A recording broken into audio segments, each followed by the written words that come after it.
Bienvenidos a su programa Las Raíces Hebreas de la Fe, programa de la Universidad Teológica Shema Israel. Hoy vamos a continuar con el estudio de las parábolas enseñadas por el Señor Jesús, por el Mesías Yeshua, desde el hebreo, desde la cultura y el idioma hebreo de aquel tiempo. Y vamos a enfocarnos en Lucas capítulo 5, versos 33 al 39.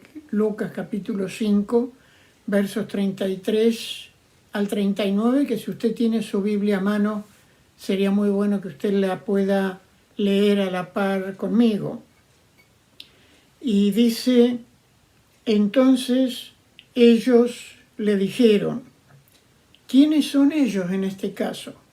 Son los fariseos, los sacerdotes, los que siempre estaban cuestionando las enseñanzas de Yeshua, quienes preguntan por qué los discípulos de Juan, hablando de los discípulos de Juan el Bautista, ayunan muchas veces y hacen oraciones, y asimismo lo de los fariseos, pero los tuyos comen y beben. Es una pregunta capciosa, es una pregunta que, enfocándola en aquel tiempo, está haciendo ver que tanto los discípulos de Juan el Bautista como los discípulos de los fariseos habían añadido distintos ayunos y oraciones a los que están enseñados en la Torá. Y tenemos que aprender a separar, cuando estudiamos la palabra de Dios, lo que es Torá, lo que es palabra de Dios escrita en la Biblia, y lo que son tradiciones añadidas por hombres. En este caso, la pregunta la están haciendo los fariseos, que eran quienes habían instituido más ayunos y más oraciones de las establecidas, y por eso hacen esta pregunta. En el verso 34 tenemos la respuesta de Yeshua. Él les dijo: ¿podéis acaso hacer que los que están de bodas ayunen, entre tanto que el esposo está con ellos? Y debemos ubicarnos también en esta pregunta de Yeshua, en lo que era una boda en aquel tiempo. La palabra para boda en hebreo es jatuná, la unión de por vida de un hombre y una mujer. Y la palabra para esposo es ben zug, y la palabra para novio es jatán. El principal personaje, el principal actor de una boda en aquel tiempo era el novio que pasaba a ser esposo. Hoy en día, por lo contrario, la principal actriz de una boda por lo general es la mujer, pero en aquel tiempo era el hombre. Y por eso la pregunta que Yeshua aquí está haciendo: ¿podéis acaso hacer que los que están de bodas ayunen mientras el esposo está con ellos? Con esto Yeshua está haciendo una comparación muy interesante, porque él se está comparando con el novio, él se está comparando con el esposo, refiriéndose a la gran boda del Cordero, a la gran boda final que va a haber en los últimos tiempos entre el cuerpo del Mesías, el cuerpo de creyentes en Yeshua, y el mismo Yeshua, abriendo el tiempo del milenio y los tiempos finales. La pregunta de Yeshua es bien interesante porque nos hace ver que mientras Yeshua está con nosotros, mientras Yeshua, el novio, el esposo, estaba en aquel tiempo y hoy en día está con nosotros, Él es el principal personaje, es la persona principal, y es el que da significado y razón de ser a nuestra vida. Y a continuación viene algo muy interesante. El verso 35, mas vendrán días cuando el esposo les será quitado. Entonces, en aquellos días, ayunarán.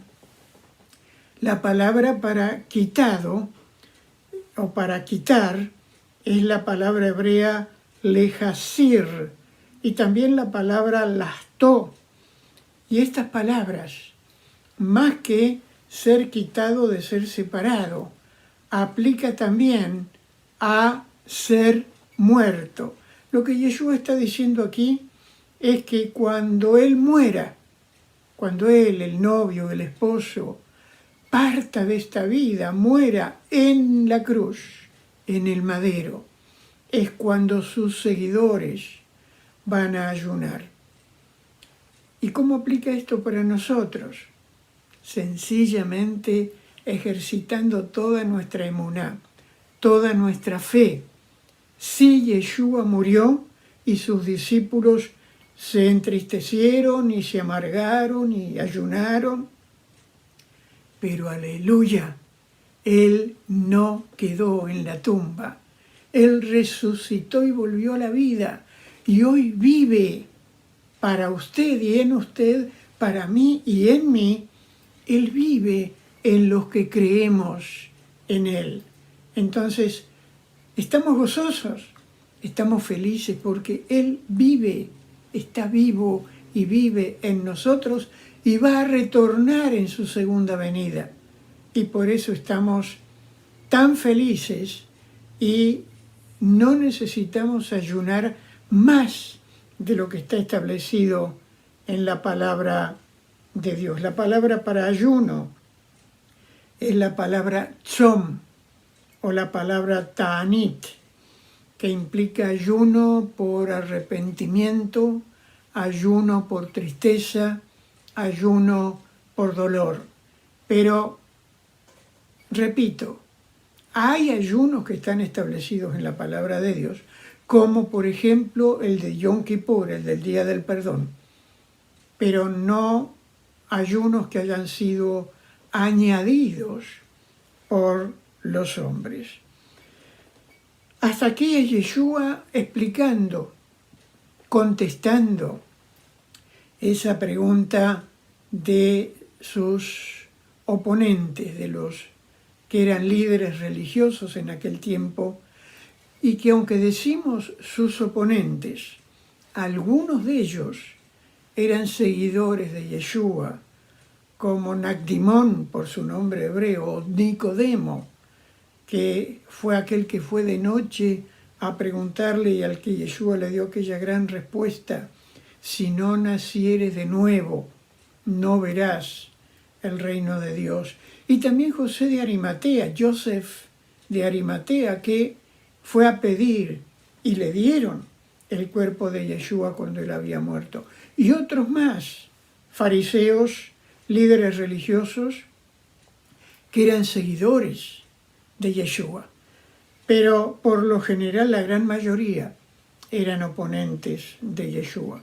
Pero a partir de aquí, Yeshua les explica, les enseña, les contesta con dos parábolas muy simples y que en algunos casos han sido mal interpretadas, pero que las vamos a analizar para darle la interpretación correcta desde el idioma y la cultura hebrea.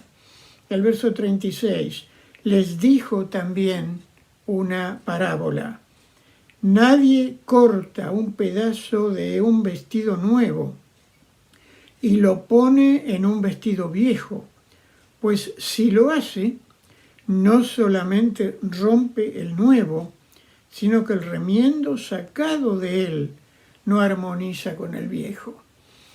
En esta parábola da la impresión de que Yeshua está más a favor del vestido nuevo o del remiendo nuevo que del vestido viejo o del remiendo viejo. Y así ha sido enseñado por estudiosos de la palabra, por pastores, por rabinos.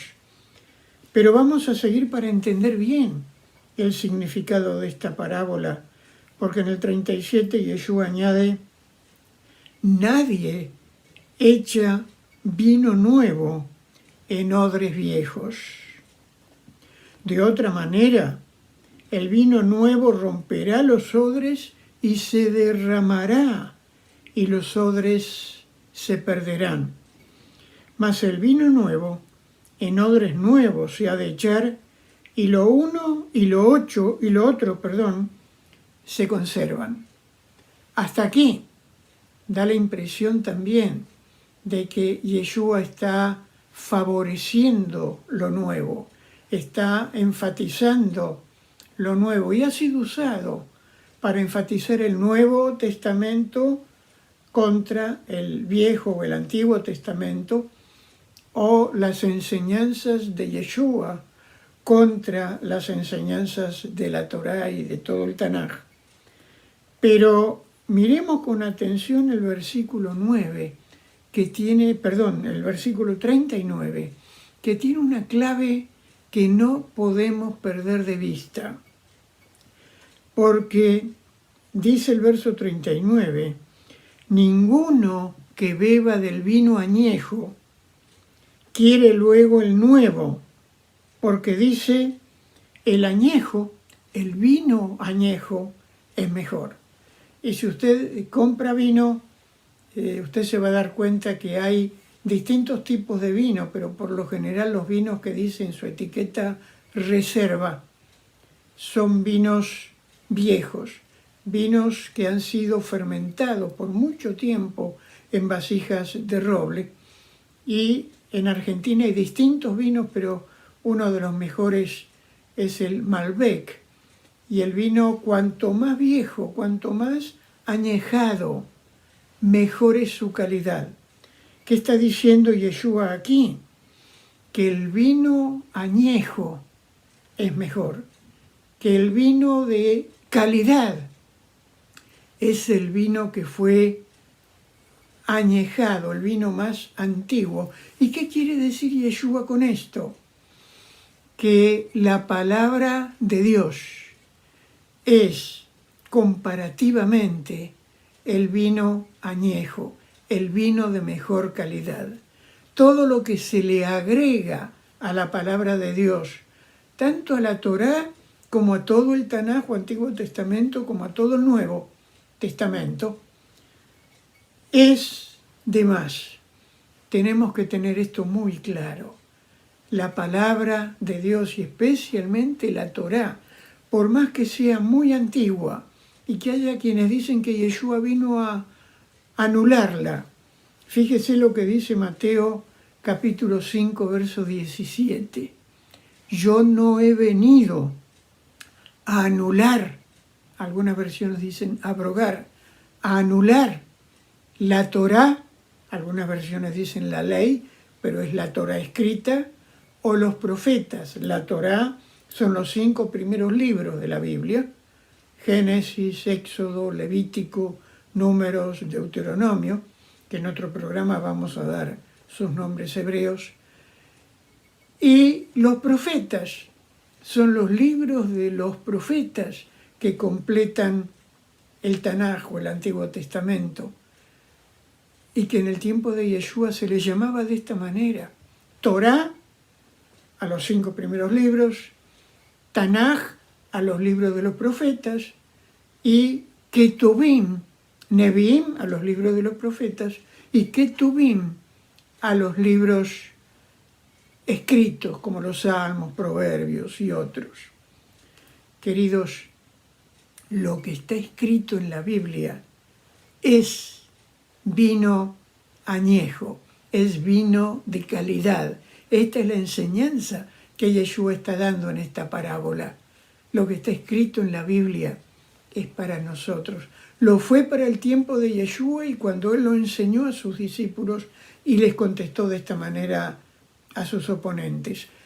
Y es válido para hoy, para que esa palabra de Dios, tanto la Torá como todo el Tanaj o Antiguo Testamento, como el Nuevo Testamento, sea ese vino antiguo, ese vino con sabor especial, que da vida, que vivifica nuestras vidas. Como decimos siempre, esto y mucho más enseñamos en nuestra Universidad Teológica Shema Israel, capacitando obreros, pastores, rabinos, líderes de iglesias o congregaciones desde el hebreo original en que fue escrita la Biblia, desde el idioma y desde la cultura hebrea, en 2 cursos aprobados por el Departamento de Educación del Estado de la Florida y válidos para todo el mundo, y cursos online que usted puede estudiar desde la comodidad de su hogar. El curso a nivel de instituto bíblico, el curso universitario a través del cual usted puede alcanzar hasta el título de doctor en ciencias de la teología. Llámenos, comuníquese con nosotros para que le demos más información. Queremos contarle como uno de nuestros estudiantes para enriquecer la enseñanza de la palabra de Dios con conocimiento del hebreo original en que fue escrita. Shalom, y que todas las bendiciones del eterno Adonai sean para usted, su familia y su congregación. Amén.